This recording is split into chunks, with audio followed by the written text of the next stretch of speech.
चलिए आज का टॉपिक देखते हैं पैरामीटराइज फंक्शन। ये क्या काम करता है, किसी भी पैरामीटराइज फंक्शन में वैल्यू पास करने के लिए एक ऑब्जेक्ट का यूज करना होता है, जैसे हम क्लास में यूज करते थे वैसे ही। तो यहाँ पे हम has include iostream, has include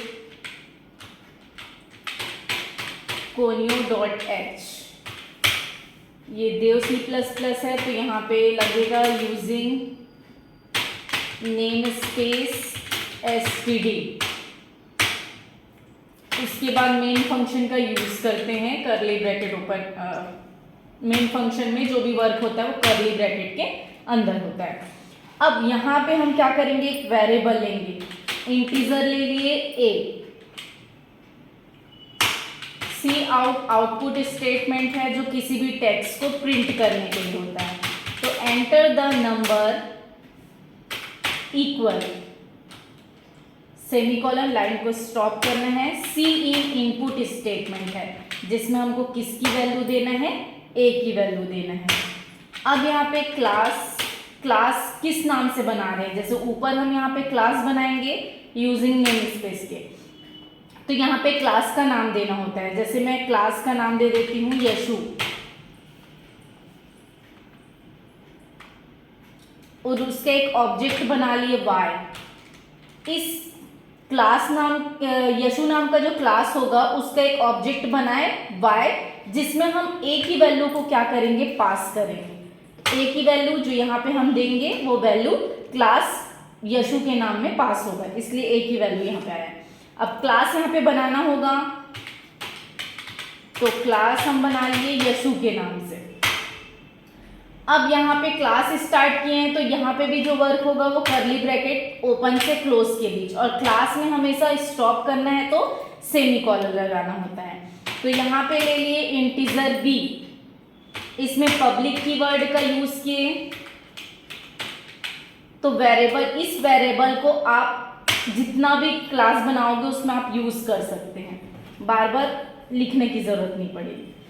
अब यहाँ पे फिर से हम बनाएं, यशु के नाम से एक फंक्शन बनाएं जिसमें वेरिएबल एक वेरिएबल ले लिए, ए की वैल्यू यहीं पास होके आएगा। यहाँ पे भी जो वर्क होगा वो करली ब्रैकेट ओपन से क्लोज के बीच में वर्क होगा। तो b वेरिएबल लिए और a की वैल्यू पास होगा, तो यहाँ पे a का क्यूब निकालेंगे तो a इंटू a। यहाँ पे आप कुछ भी ले सकते हैं। उसके बाद है सी आउटपुट स्टेटमेंट, इसको मुझे प्रिंट करना है। तो यहाँ पे टोटल इक्वल, सम इक्वल, जो भी आपको लेने हैं, और इसमें किसकी वैल्यू प्रिंट करना है, b की वैल्यू को प्रिंट करना है। तो यहाँ पे क्लास बनाए हम यशु के नाम से, यहाँ पे हम इंटीजर b ले लिए, b में पब्लिक कीवर्ड का यूज किए हैं। मतलब यहाँ पे देखो क्लास के अंदर जो फंक्शन बनाए हैं उसमें हमको पब्लिक मतलब b वेरिएबल लेने की जरूरत नहीं पड़ेगा, डायरेक्ट हम लिए b is equals to a का क्यूब, फॉर्मूला लगाए, सी आउट टोटल लिख के हम किसको प्रिंट कर दिए, b की वैल्यू को। यहाँ पे मेन फंक्शन से पढ़ना स्टार्ट करते हैं। इंटीजर a में आपको वैल्यू इनपुट करना है, एंटर द नंबर पूछेगा, a में वैल्यू इनपुट करेंगे। ये a की वैल्यू क्लास में यशु नाम का एक क्लास बनाए हैं जिसमें y एक ऑब्जेक्ट है जिसमें a की वैल्यू पास हो रहा है। तो यहाँ पे क्लास यशु में यशु नाम का एक फंक्शन है जिसमें किसकी वैल्यू पास हो रहा है, a की वैल्यू। तो यहाँ पे जो a की वैल्यू डालेंगे वो तीनों क्या होगा, गुणा होके शो करेगा। जैसे हम यहाँ से रन किए, इसको किसी भी नाम से सेव कर देना। अब यहाँ पे a की वैल्यू दे दिए, जैसे 5, तो 5 को 3 बार गुणा करेंगे तो देखो आया 125। और भी कोई वैल्यू देना है तो आप अपने हिसाब से दे सकते हो, जैसे 3 तिया 9, 9 तिया 27। तो इस तरह से आप ला सकते हो।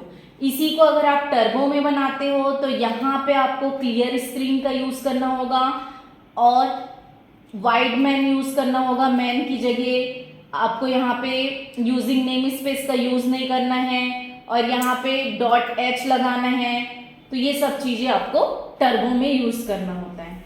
तो इस आगे का वीडियो और देखने के लिए मेरे चैनल को लाइक शेयर एंड सब्सक्राइब करें। Thank you.